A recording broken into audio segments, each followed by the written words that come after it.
السلام علیکم پیارے بچوں، آج ہم جماعت ہفتم کا نکش نمبر 25 دیکھنے والے ہیں۔ اس نکش میں بتایا گیا ہے کہ کس طرح سے 4 سے 5 جملوں میں اپنے خیالات کا اظہار ہمیں کرنا ہے۔ تو آئیے ہم اپنے ویڈیو کی طرف بڑھتے ہیں۔ یہاں پر ہمارا پہلا مضمون یا ہمارا پہلا ٹاپک ہے، اس پر 5 جملے دیکھتے ہیں ہم لوگ۔ پہلا، سروپلی ڈاکٹر رادھا کرشنن 5 ستمبر 1888 کو چنئی میں پیدا ہوئے۔ دوسرا، ان کا تعلق ایک برہمن خاندان سے تھا۔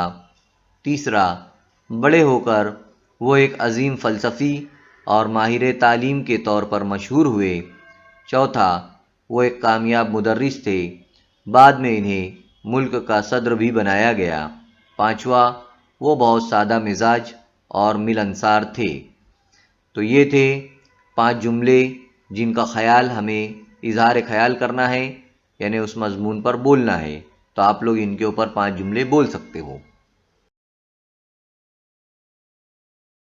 یہاں پر ہمارے سامنے ایک ٹاپک دیا گیا ہے جس کا نام ہے یوم آزادی۔ تو ہمیں یوم آزادی پر 5 جملے کہنا ہے۔ پہلا دیکھتے ہم لوگ۔ 15 اگست 1947 کو ہمارے ملک کو آزادی ملی۔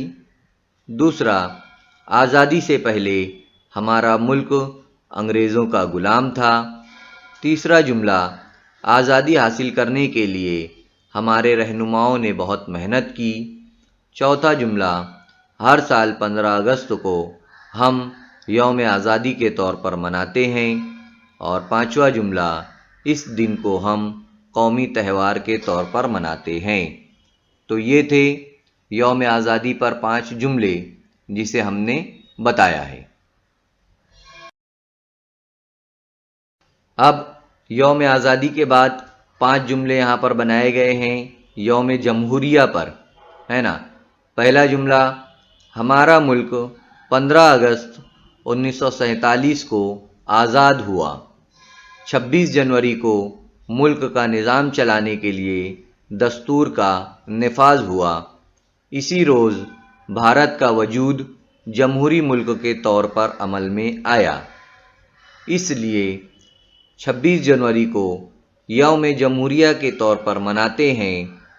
اس روز ہم بھارت کے لوگ مل جل کر خوشیاں مناتے ہیں۔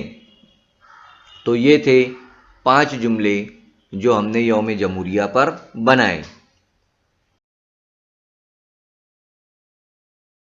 یہاں پر ایک ٹاپک دیا گیا ہے ہمارے سامنے، یوم اطفال۔ یوم اطفال کسے کہتے ہیں اور کیا ہے اس میں دیکھتے ہیں۔ پہلا جملہ ہے، 14 نومبر چاچا نہرو کی سالگرہ کا دن ہے۔ اس دن کو بچوں کے دن کے طور پر مناتے ہیں۔ اس دن کو یوم اطفال بھی کہتے ہیں۔